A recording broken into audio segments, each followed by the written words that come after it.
El misterio merodea bajo el suelo que pisamos.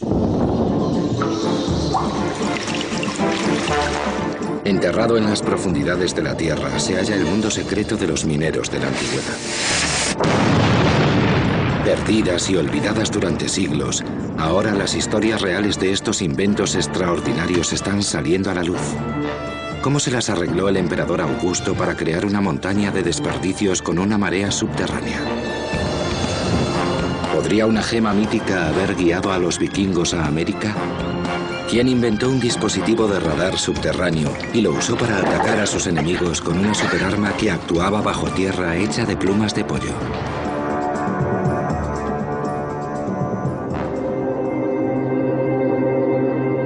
Fue una pugna que se llevaría las vidas de 9 millones de personas en la tierra más sagrada del planeta, las Cruzadas. 195 años de guerra. Incesantes asedios y contraasedios. Y una situación de igualdad resuelta por un conflicto secreto y poco conocido. La batalla del subsuelo. Una batalla protagonizada por unas fuerzas especiales subterráneas conocidas como los mineros zapadores. Una zapa es una galería subterránea de poca profundidad que se puede cavar fuera de una fortificación y pasa por debajo de las murallas. La persona que la practica se llama zapador. En el año 1178 después de Cristo, fuentes cristianas y musulmanas describen una misión de zapa que desafía la realidad. Se dice que, armados con sencillas herramientas de jardinería, estos hombres destruyeron la fortaleza más imponente nunca erigida en Tierra Santa. En octubre de aquel año, el destino de Oriente Medio dependía de una lucha de poder entre dos hombres. El rey Balduino IV, un niño leproso coronado a los 13 años de edad, y Saladino, un guerrero musulmán que había forjado su veteranía tras 20 años de campañas militares.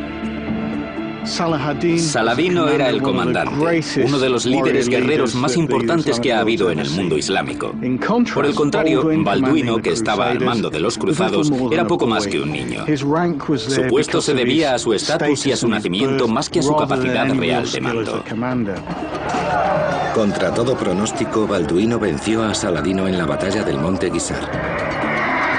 Animado por su triunfo, se propuso construir la fortaleza del Paso de Jacob, un fuerte con murallas de casi 10 metros de altura y 3 metros de grosor, la mayor del medievo. Sin embargo, el castillo estaba construido sobre una falla tectónica. Situado a 91 kilómetros de la capital musulmana de Damasco, la fortaleza guardaba el único paso entre el mar de Galilea y el lago Julé. Una vez terminada, permitiría a los cruzados atacar Damasco en menos de un día. El gran general Saladino buscó una solución pacífica.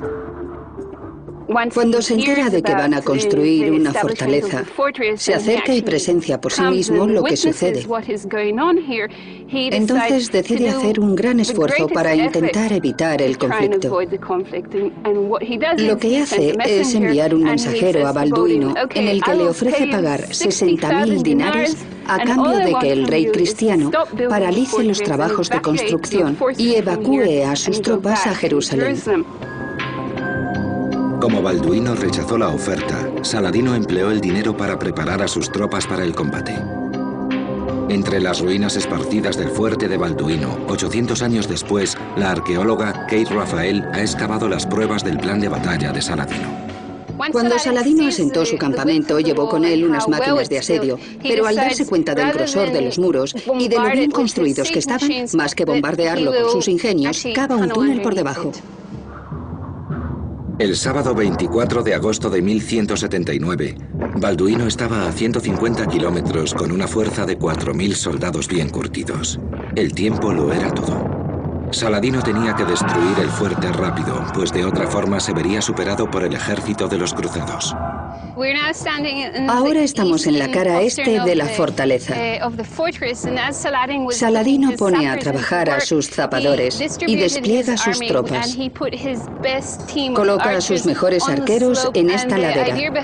El objetivo era desviar la atención del destacamento cristiano de los zapadores. Las historias indican que avanzaron 33 metros al día a través de roca maciza. Una cifra asombrosa, se mire como se mire. Incluso hoy no podríamos lograr una cosa así con máquinas eléctricas, y ellos lo hicieron con sus manos. Pero el hecho realmente llamativo es que lo consiguieron en solo 5 días. La historia de los zapadores de Saladino es legendaria en la historia de la guerra subterránea. Sugiere que los zapadores militares fueron capaces de destruir una de las murallas más formidables del pasado, armados con picos, palas y montones de madera. Pero, ¿debemos creer esto? Grandes Descubrimientos está investigando.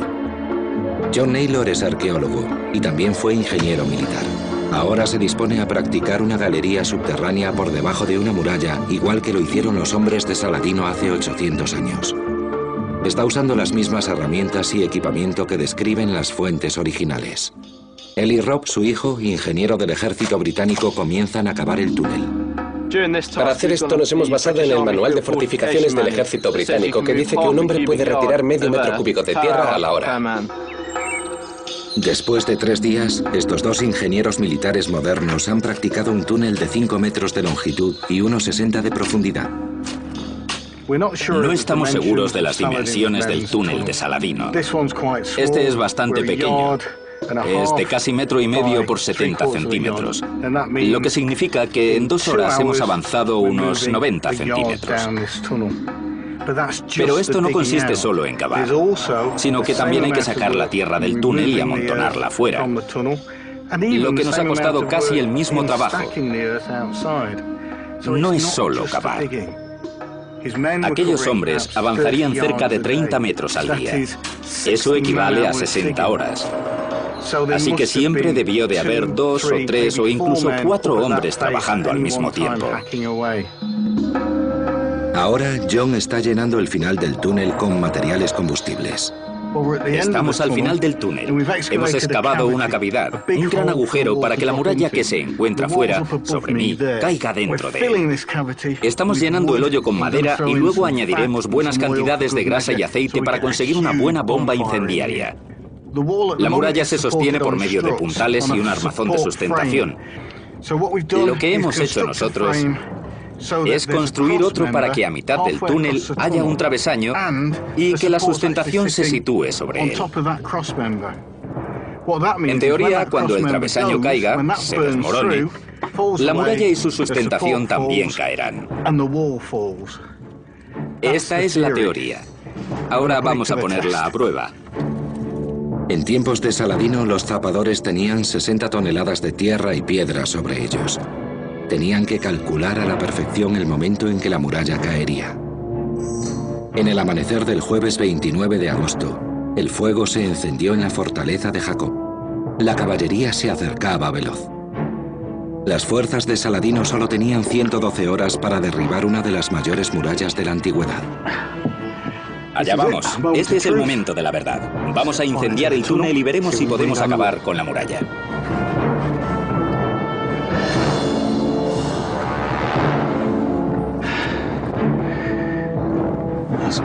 Ya va, ahí va. Salgamos rápido. Las llamas alcanzan una temperatura aproximada de 800 grados centígrados, suficiente para fundir aleaciones metálicas. Toda la estrategia de ataque de Saladino dependía de que la parte de la muralla de 1 metro de grosor se desmoronase. El destino de los cruzados estaba en el aire.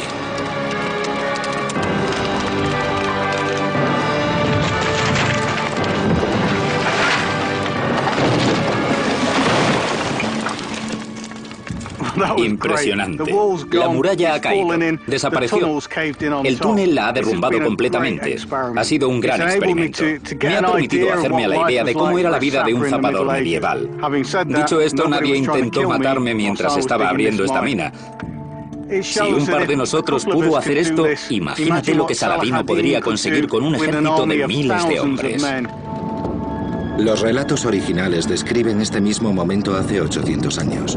La muralla se derrumbó entre los vítores del ejército musulmán. La infantería de Saladino penetró en el recinto y la fortaleza de Jacob fue arrasada.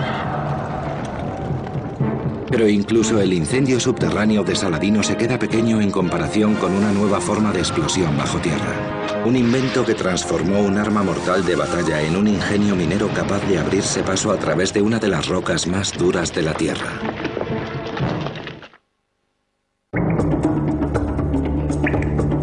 Año 1689 después de Cristo. Las hojas parroquiales de la región inglesa de Cornualles registran un caso de muerte espantosa. Un minero perece incinerado en el subsuelo por una gran conflagración. La culpable es la pólvora colocada allí por el mismo minero. Un texto anónimo de la época relata lo ocurrido. La pólvora prende de forma instantánea. La sustancia esparcida produce una llamarada estruendosa que lo destruye todo a su paso. Aunque nadie se da cuenta en aquel momento, el nombre de ese hombre pasará a la historia como alguien que revolucionó la industria minera. Thomas Epsley, el hombre que inventó la forma de desintegrar la piedra, murió en la mina el 16º día del mes de diciembre del año del Señor 1689. En la época de Epsley, la minería se realizaba a mano. Él fue el pionero de la minería con explosivos, que se saldaría con la multiplicación por 100 de la producción británica en el año siguiente a su muerte. Sin embargo, esta mezcla contenía un error fatal que permanecería oculto durante más de 300 años. El origen del misterio nos lleva a una vieja mina de hojalata en Poldark, en la costa de Cornualles, Inglaterra. Partes de la mina han permanecido intactas durante más de 2000 años. El historiador de la minería Darren Osborne está reabriendo sus archivos. La minería de hojalata es un trabajo duro y difícil, porque tienes que desgajar la roca, sacarla a la superficie, aplastarla, lavarla y fundirla para sacar el metal. La esperanza de vida de un minero de Poldark estaría en torno a los 36 años, y sus probabilidades de vivir muchos más años eran bastante remotas.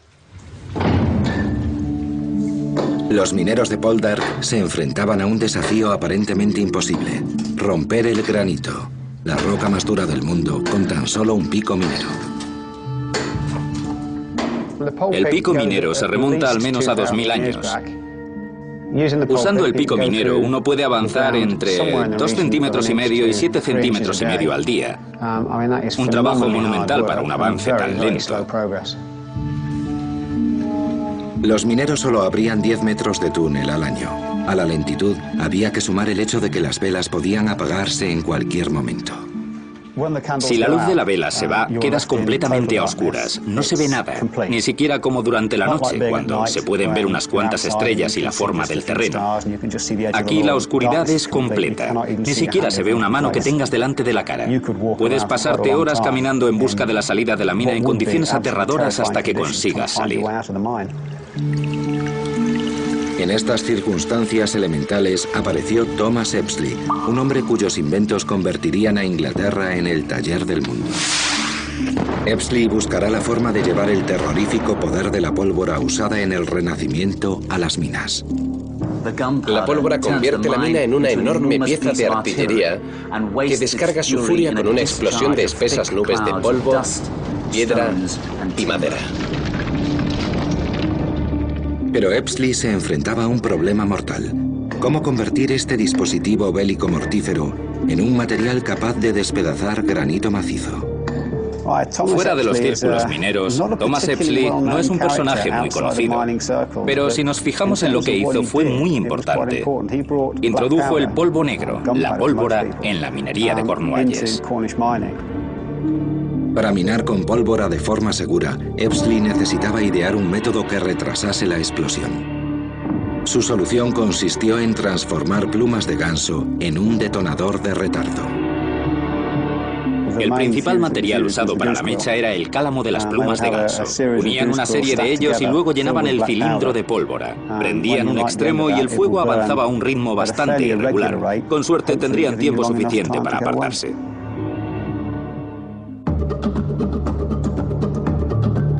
En la mina de pruebas de Camborne, en Cornualles, Gus Chambers, un minero con más de 30 años de experiencia, está listo para realizar un experimento que ilustra por qué el prototipo de Epsley terminó de forma tan desastrosa. Primero, Gas tiene que tentar, un viejo método minero, para comprobar la seguridad del lugar de la explosión. Si la roca produce un tañido seco, eso significa que la estructura es segura. Pero si repica, esto revela que la roca es peligrosamente inestable. El principal peligro no viene de los explosivos que acabo de explosionar, sino de sus efectos en las rocas y el de las fallas. Tienes que cerciorarte de que la roca es estable. Para ello intentas desprender cualquier roca suelta. Cuando hayas garantizado la seguridad, entonces puedes ponerte a llenar los agujeros con cargas explosivas. Una vez que la galería está despejada, Gas practica un agujero de 10 centímetros para llenarlo de pólvora. Antes de producir la explosión, tenemos que hacer un agujero para meter la carga. En primer lugar, perforamos. A continuación, ponemos los explosivos dentro del orificio para que estallen después. Otra pluma. Gas y su equipo colocan la carga en el agujero, igual que Thomas Epsley habría hecho 3 siglos antes. El equipo ha calculado que tendrá 20 segundos para escapar de una zona de explosión de 90 metros. Llegó el momento de saber si sus cálculos son correctos.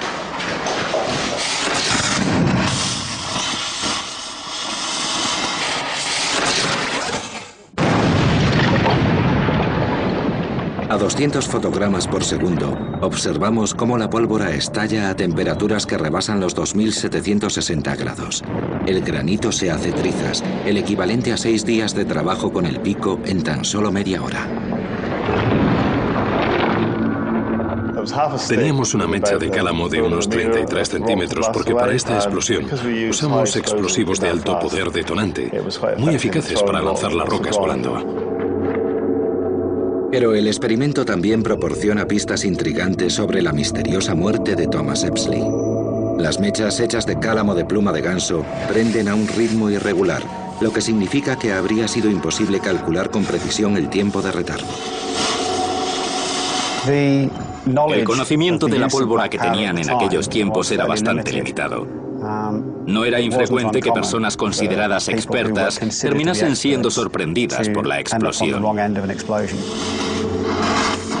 Una aceleración repentina en la mecha pudo causar una explosión inesperada que sepultó a Epsley bajo 300 kilos de roca. La muerte de Epsley fue desagradable. De eso no cabe duda. No sabemos cuánta pólvora usaban en aquella época, pero puedes estar seguro de que debió de desprenderse un montón de roca. Puedes imaginarte la fuerza de toda esta roca volando por los aires y despedazándote.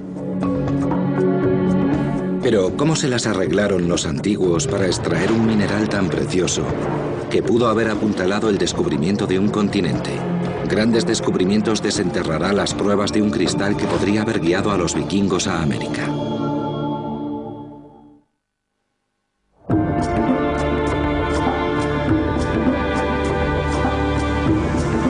En 2001, el vikingo contemporáneo Gunnar Eggerson cruzó el Atlántico Norte en una antigua nave vikinga.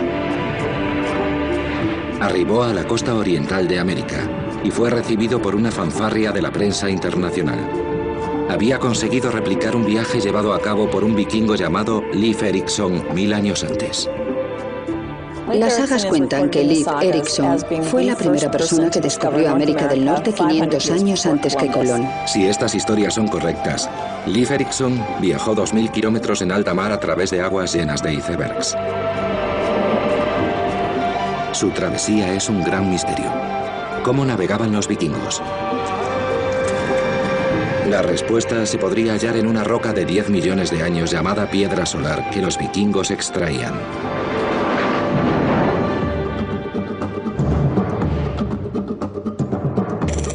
En los archivos nacionales de Reykjavik, la capital de Islandia, se encuentran las sagas vikingas, relatos que narran las heroicas gestas vikingas y los viajes que realizaron entre los años 780 y 1000 después de Cristo, cuando este pueblo dominaba Europa.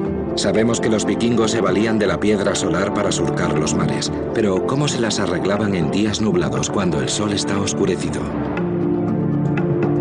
Una de las sagas alude a una extraña habilidad para ubicar al sol.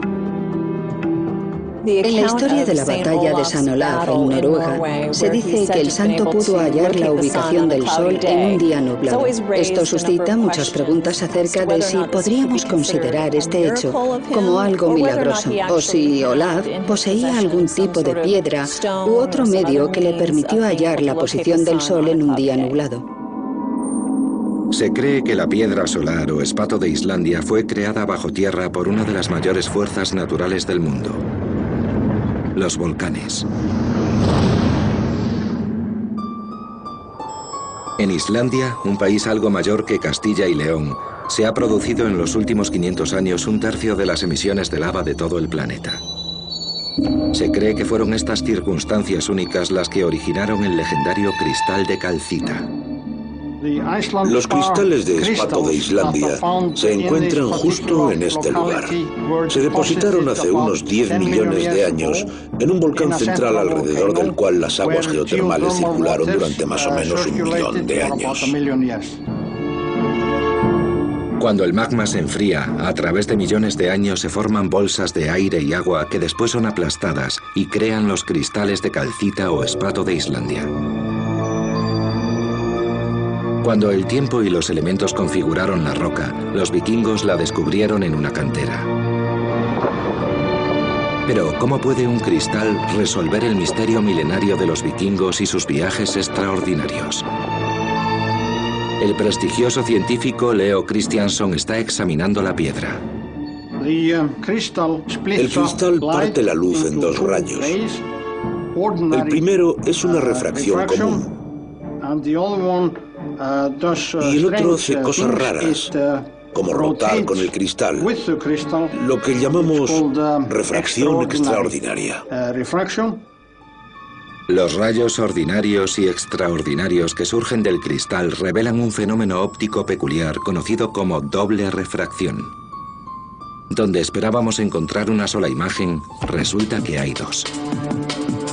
El grafista James Dean cree haber descifrado la manera en que la piedra solar se usa como instrumento de navegación. A fin de averiguar cómo funciona la piedra solar, primero debemos examinar la propia luz. Aquí tenemos luz natural producida por el sol. Observamos que es un revoltijo de ondas, unas superpuestas a las otras. Si introducimos un filtro en medio, este actúa como si fuese un rallador. Aquí vemos una luz que oscila en el mismo plano que la rejilla, que permite que pase mientras las otras permanecen bloqueadas. Los rayos de luz que proceden del otro extremo se conocen como polarizados porque todos oscilan sobre el mismo plano. Ahora echemos un vistazo a la piedra solar que los vikingos usaban para comprobar su funcionamiento. La piedra solar es un cristal de carbonato de calcio que actúa como un filtro polarizante natural. La piedra solar posee la propiedad de que cuando la luz la penetra, el cristal la parte en 2 haces. Aquí tenemos el normal y aquí el extraordinario. Ahora, cuando el cristal se alinea con la misma polarización que la luz entrante, entonces estas 2 imágenes alcanzan la misma intensidad y estamos orientados hacia el sol. Así es como los vikingos sabían dónde estaba el sol, aunque no pudiesen verlo directamente. Es un método muy certero, tanto como una brújula moderna. Pero el profesor Christianson no cree que los vikingos hubiesen usado la piedra solar como un instrumento de navegación. Era demasiado complicado usar el espato de Islandia para ese fin. Así que esa historia que se ha perpetuado durante décadas no tiene ningún sentido. Grandes descubrimientos necesita obtener respuestas. Gunnar Marel Eggerson es un descendiente directo de Leif Erikson, el vikingo que algunos creen llegó a América. Este hombre va a realizar una travesía para averiguar si las historias sobre los poderes míticos de la piedra solar son ciertas. Gunnar y su ayudante reman para alejarse de Reykjavik y adentrarse en el mar. Islandia está a menos de 3.000 kilómetros del polo magnético, de modo que aquí las brújulas no funcionan. Tendrán que depender de la piedra solar, igual que tal vez hicieran los vikingos, para regresar a un punto específico de Reykjavik. Tenemos que reparar en el hecho de si querían ir hacia el este o el oeste. Tener el sol a la derecha 12 horas al día significa que uno permanece en la misma latitud. Esa es la regla principal de los marineros vikingos que cruzaron el Atlántico Norte hace 1000 años. Pero en días como hoy, cuando las nubes han tapado el sol, los vikingos habrían necesitado la piedra solar. Gunnar gira la piedra hasta que los dos puntos de luz son igualmente intensos. Nuestras cámaras no lo registran, pero el experimento confirma que los puntos están ahí. Gunnar compara sus resultados con las boyas de la zona. Cree haber encontrado la ruta de regreso. Ahora imagino una línea entre los dos puntos. Creo que he encontrado el sol. A las 11 de esta noche de verano, hora local de Islandia, nuestros exploradores han hallado su camino justo como el legendario vikingo Leif Erikson pudo haber descubierto la costa oriental de América. Y todo gracias a un cristal descubierto en una cantera. La búsqueda de tesoros subterráneos alcanzó su cenit con los romanos. Una búsqueda que se llevaría por delante montañas enteras en pos del oro.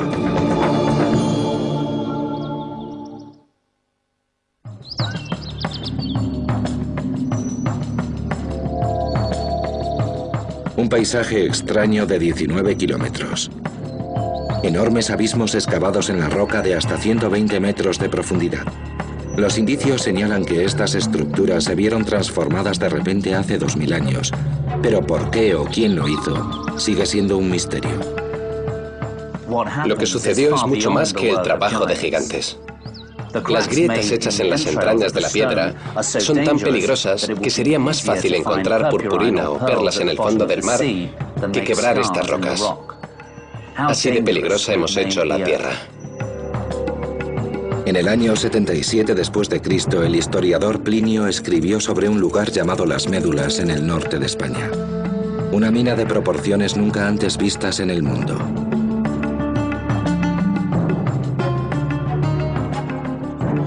En ella se movieron aproximadamente unos 3.000 acres de tierra, lo cual equivale aproximadamente a una superficie de aproximadamente 1.200 campos de fútbol. El arqueólogo e historiador Javier González se ha pasado la vida analizando este lugar extraordinario para hallar pistas acerca de las catástrofes que ocurrieron aquí. Este es un paisaje realmente misterioso que está lleno de leyendas, de los antiguos, de los moros, que en último término responde a que es algo artificial. La gente sabía que era artificial, pero el misterio, digamos, que impedía ver la realidad que escondía de la explotación antigua. Los únicos rastros humanos evidentes se hallan dentro de la misma estructura de la roca.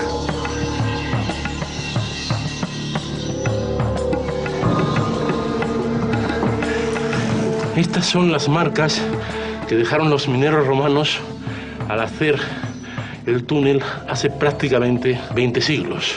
Están intactas, son las que realmente hicieron estos mineros.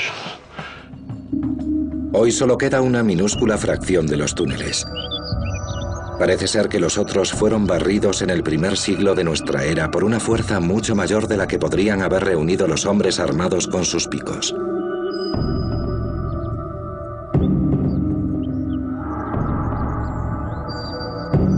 La mente que ideó la destrucción de los túneles fue el emperador Augusto, un hombre adorado como un dios viviente. Él fomentó el uso de una técnica que se conocería como ruina montium.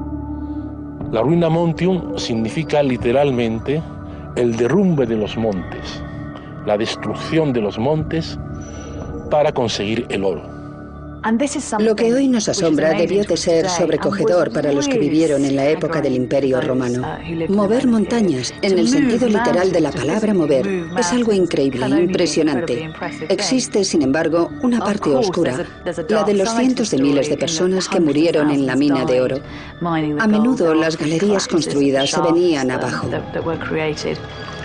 La fuerza secreta detrás de la destrucción de la montaña fue el agua.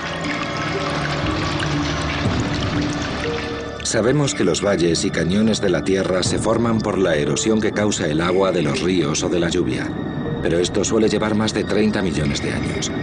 ¿Cómo pudieron los romanos arrasar laderas enteras de montaña con agua en algo más de 150 años? Para averiguarlo, el ingeniero Neil Saunders está estudiando el poder de penetración del agua a alta presión sobre la arenisca, la misma roca de las médulas, valiéndose de la última tecnología del siglo XXI. La máquina de corte por chorro es un nuevo instrumento de alta tecnología. Está controlado por cisternas.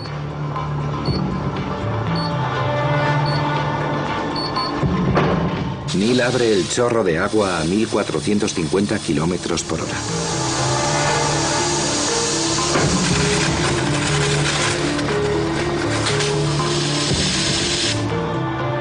La mayoría de la gente piensa en el agua como una sustancia suave y bebible, pero como podemos ver, a alta velocidad y presión puede cortar la piedra. El experimento demuestra que el agua puede atravesar la roca. Pero, ¿cómo desarrollaron los romanos esta tecnología casi 2000 años antes de que se inventase esta máquina? Ahora los arqueólogos creen que una vez las médulas albergaron un embalse de 20 millones de litros alimentado por una red de canales más larga que la de Nueva York. Los ingenieros romanos construyeron estos canales que se extendían cientos de kilómetros para transportar agua desde las montañas hasta este embalse.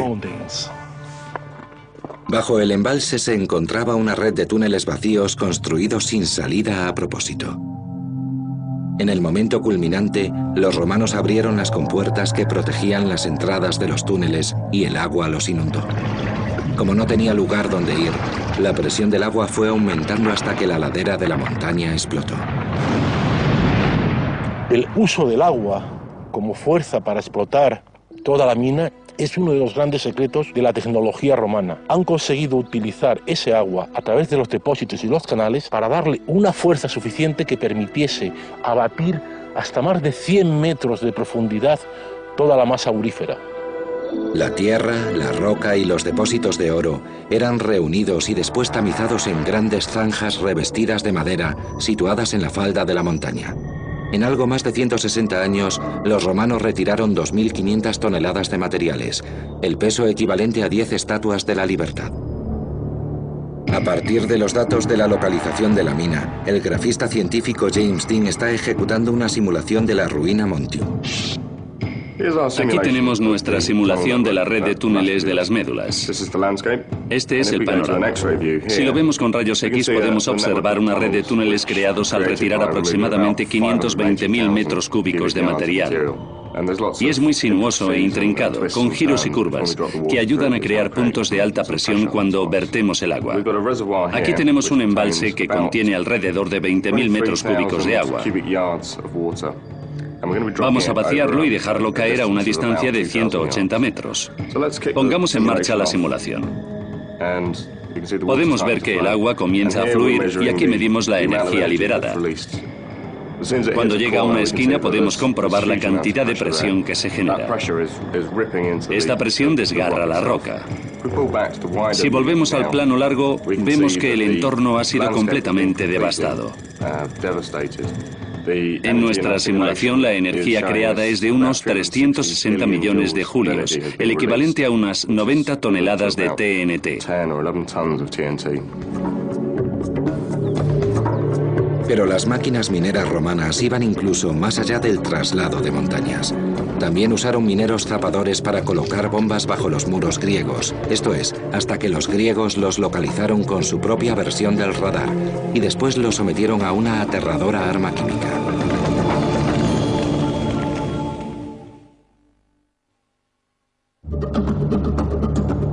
Unos enemigos invisibles que se abren paso en túneles subterráneos cavados bajo las murallas de los castillos que luego incendian. Ningún arma de superficie puede alcanzarlos si no hay construcción que resista sus ataques. Un misterio de más de 2000 años de antigüedad. ¿Cómo se defendían las fortalezas contra los zapadores, los ingenieros militares de minas de la antigüedad? Desde luego que no había solo mineros zapadores fuera.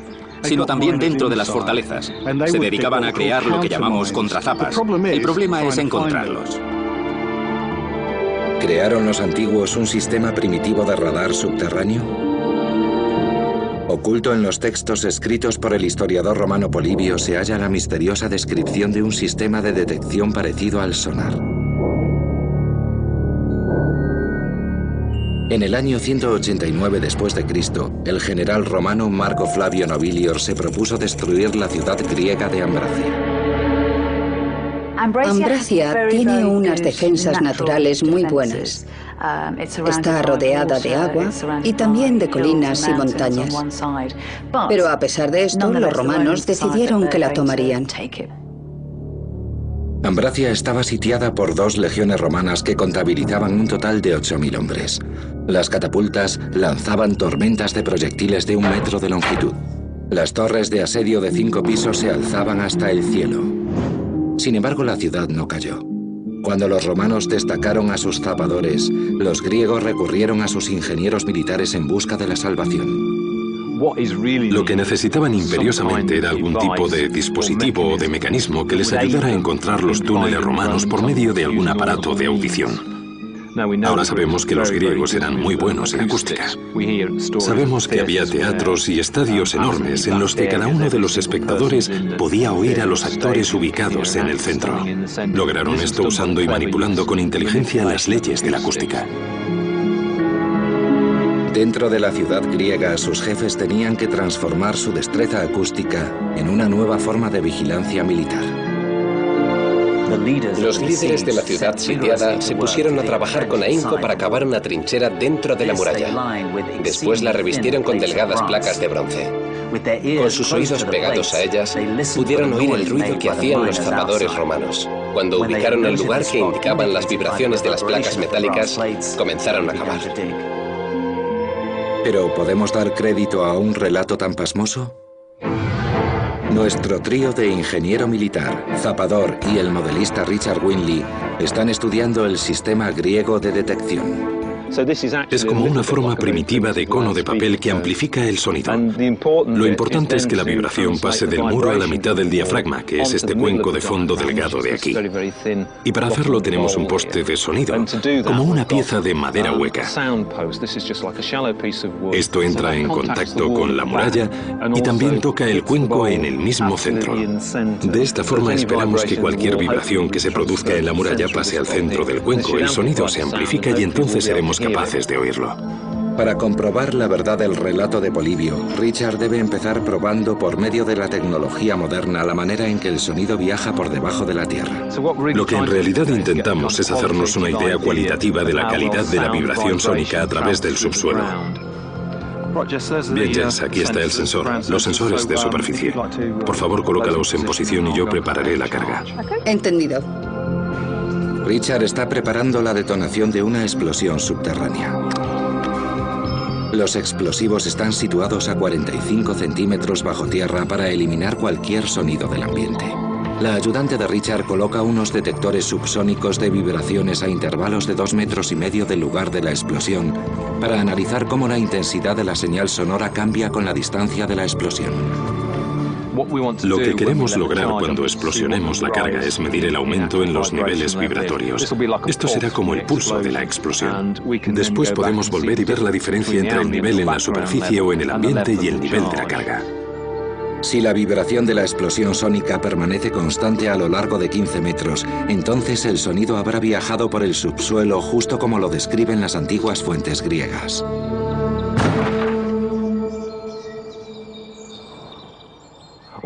Todos los medidores muestran un aumento de entre 30 y 35 decibelios debido a la explosión, lo cual prueba que a una distancia de entre 15 y 18 metros no perdemos mucha audición por el terreno. Hemos demostrado que cualquier sonido que emitieran los tapadores habría sido detectado.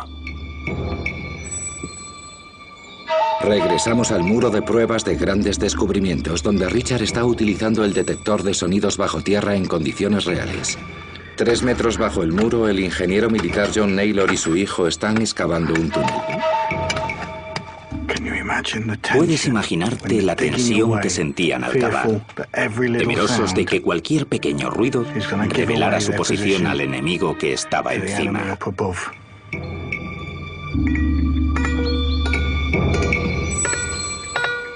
Richard es capaz de ubicar la posición de los zapadores. Sin duda aquí estamos oyendo algo que repica. Debería de haber habido una serie de aparatos como este, probablemente cada poco más de 1 metro.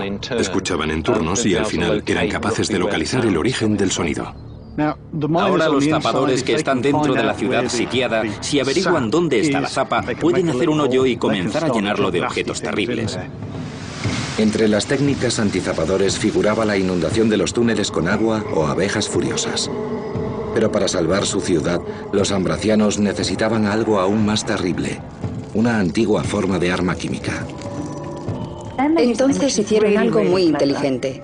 Los ambracianos llenaron un gran envase con plumas, las más suaves y livianas que podemos imaginar, y ataron una tubería de hierro al final del envase. Y después prendieron fuego a las plumas. ¿Pudo algo así de raro ocurrir de verdad? Richard está a punto de averiguarlo. Ha construido una réplica de la antigua máquina de humo de Ambracia. Lo que tengo es una ánfora con una tapa. Lo que hacían ellos es llenarla con todo tipo de sustancias nocivas y venenosas quemándose. Lo que se dice que había es una mezcla de plumas y carbón vegetal, pero es bastante probable que también metieran azufre e incluso plantas tóxicas. Una vez que estas sustancias estaban quemándose bien, arrojaban el ánfora boca abajo en su contratúnel. Un tubo que salía del recipiente estaba conectado a un par de grandes fuelles de fragua, que es lo que tenemos aquí. Bombeaban los fuelles esperando que el humo se propagase por los túneles de los romanos. Hemos llevado este antiguo quemador a un centro de pruebas de los bomberos. Aquí, una batería de experimentos sofisticados desvelará su auténtica eficacia. Uno de los misterios de la antigüedad es saber si este dispositivo era eficaz. Lo que vamos a hacer hoy es una prueba científica para saber qué tipo de sustancia producían estas plumas. Esperamos encontrar un montón de componentes tóxicos, pero que lo sean completamente o tan solo desagradables es algo que tenemos que averiguar. A diferencia de los zapadores de la antigua Roma, los bomberos usarán respiradores y ropa de seguridad, ya que desconocemos el nivel de toxicidad de las plumas. Este humo puede ser muy tóxico. No sabremos cuánto tarda en matar a alguien hasta que lo veamos con nuestros propios ojos. Sospecho que debe de tardar un tiempo razonable en matar o dejar a alguien inconsciente. Los bomberos Phil Howard y Alan Torby están embarcándose en un viaje en el tiempo de 2000 años para descubrir si una sencilla mezcla de carbón vegetal, azufre y plumas de pollo tenía el poder de paralizar el asedio a una gran ciudad de la antigüedad. Valiéndose de un lector de toxicidad de gas de última generación, Phil podrá dilucidar la huella molecular de los gases despedidos por el quemador.